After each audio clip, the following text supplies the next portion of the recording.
어떻게 해야 그런 나라가 바뀔 수 있겠습니까? 백성이 바뀌면 되겠습니까?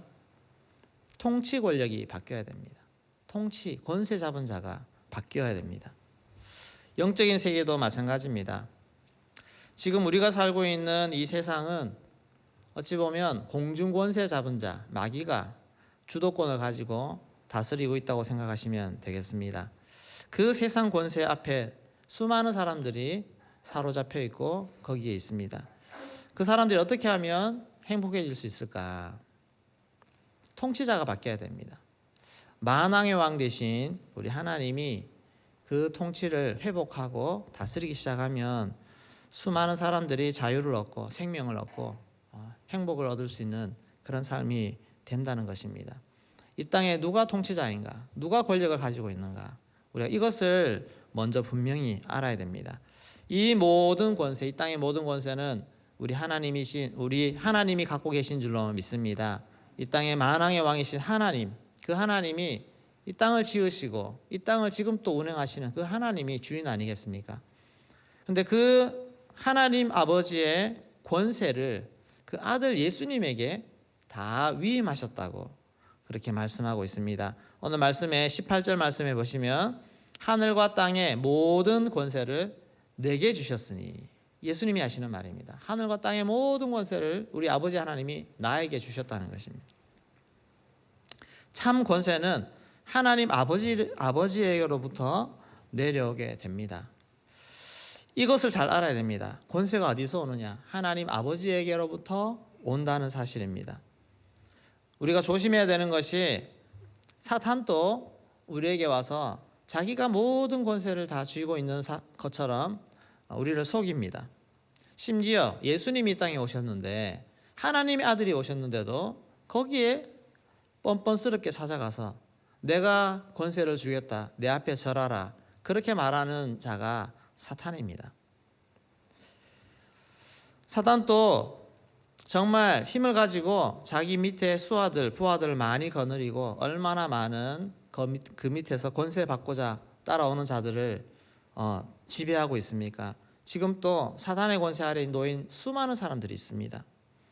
사탄에게 권세를 받은 자들은 결국 망하게 되어 있습니다. 말씀에 순종하지 않고 사탄에게 권세를 받는다는 것은 하나님의 방법대로 권세 받는 것을 거부하는 자들입니다.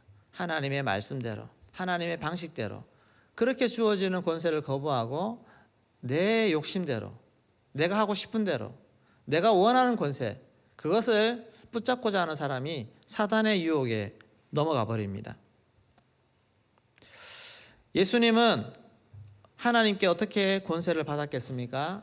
온전히 순종함으로, 온전히 그 말씀 앞에 엎드리고 그 뜻을 따름으로 말미암아 하늘로부터 권세를 받게 되었습니다. 에베소서 1장 20절에서 우리 23절까지 말씀인데요, 같이 한번 읽어보겠습니다. 그의 능력이 그리스도 안에서 역사하사 죽은 자들 가운데서 다시 살리시고 하늘에서 자기의 오른편에 앉히사 모든 통치와 권세와 능력과 주권과 이 세상뿐 아니라 오는 세상에 일컫는 모든 이름 위에 뛰어나게 하시고 또 만물을 그의 발 아래에 복종하게 하시고 그를 만물 위에 교회의 머리로 삼으셨느니라. 교회는 그의 몸이니 만물 안에서 만물을 충만하게 하시는 이의 충만함이니라. 아멘.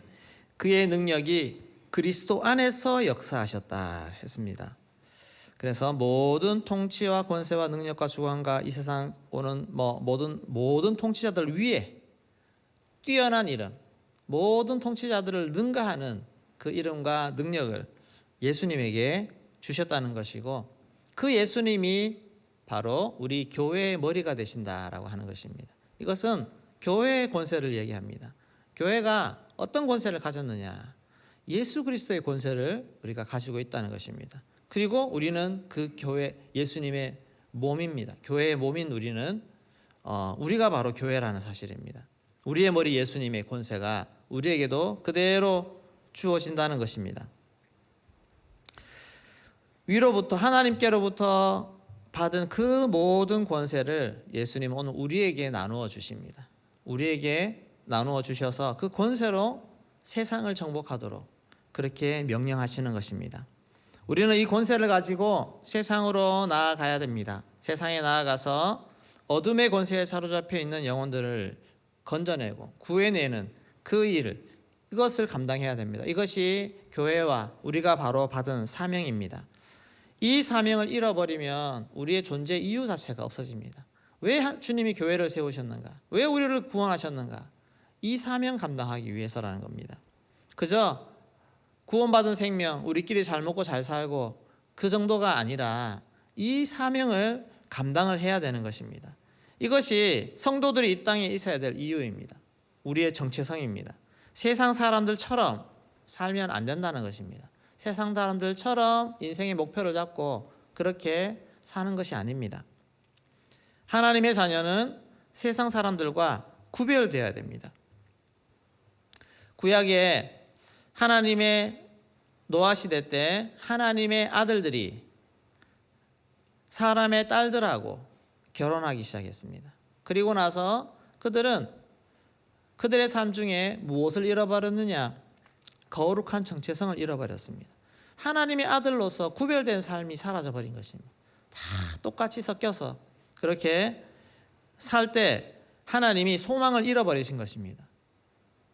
나의 정체성을 가지고 나의 사명을 가지고 살아가는 나의 자녀들이 없어지는구나. 그래서 하나님은 홍수로 다 멸해버리셨습니다.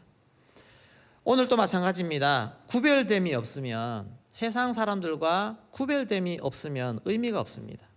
아무런 소용이 없습니다. 권세도 없습니다.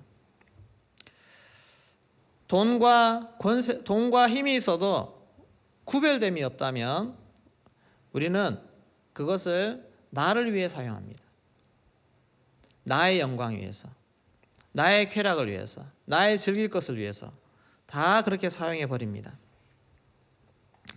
예수님은 하나님 아버지로부터 권세를 위임 받으셨습니다. 그리고 그 권세를 오늘 우리 성도들에게 주셨습니다. 우리가 그 권세를 가지고 무엇을 해야 되겠습니까?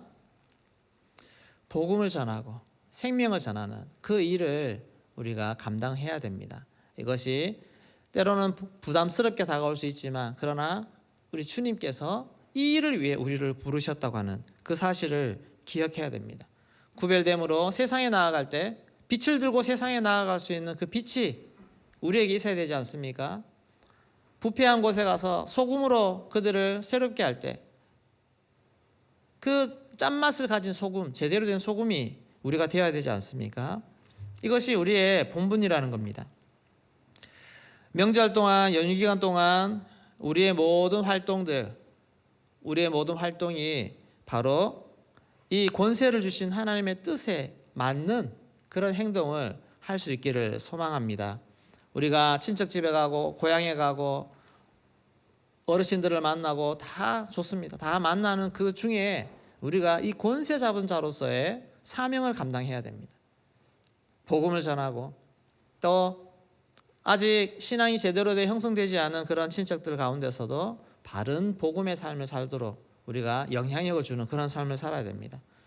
또 가족들끼리 쉰다 할지라도 그 모든 과정들 속에 세속적이지 않고 세상 사람들과 똑같이 그렇게 하는 것이 아니라 하나님의 자녀로서의 거룩한 모습을 간직하고 쉬기도 쉬고 그렇게 하는 것입니다. 우리가 무엇을 하든지 우리는 주님이 주신 이 권세와 이 사명에 합당한 모습으로 살아야 한다는 겁니다. 하나님의 자녀들은 모든 면에서 세상 문화와 다르기 때문에 세상 문화를 정복하는, 세상 문화를 다스리는 그런 역할들을 해야 됩니다. 우리는 거룩함과 더불어서 거룩함의 능력을 덧입어야 됩니다. 거룩함만 가지고 또 안 됩니다. 구약의 나병 환자를 대하는 모습을 보면 구약과 예수님이 오셨을 때와 많이 다릅니다. 구약에서는 이 나병 환자를 어떻게 대처할 수 있는 방안이 없습니다. 분리시키는 것 외에는 더 어떻게 할 수 있는 게 없습니다. 아무리 내가 깨끗한 사람이라도 나병 환자에게 접촉하면 그 사람 부정한 사람이 되어버립니다. 그래서 많은 사람들이 나병 환자와 격리를 시키고 그렇게 정결 예식에 그렇게 합니다. 그런데 예수님이 이 땅에 오신 이후에 나병 환자가 저 앞에 있을 때 예수님이 어떻게 행하셨는가? 예수님은 피하지 않으셨습니다. 오히려 그 사람에 가서 손을 대어 그 나병 환자를 고치셨습니다.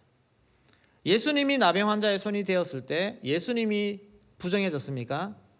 그렇지 않습니다. 예수님 안에 있는 그 거룩한 능력이 그 나병 환자에게로 흘러가서 그 나병 환자를 새롭게 고치는 역사가 나타나게 되었습니다.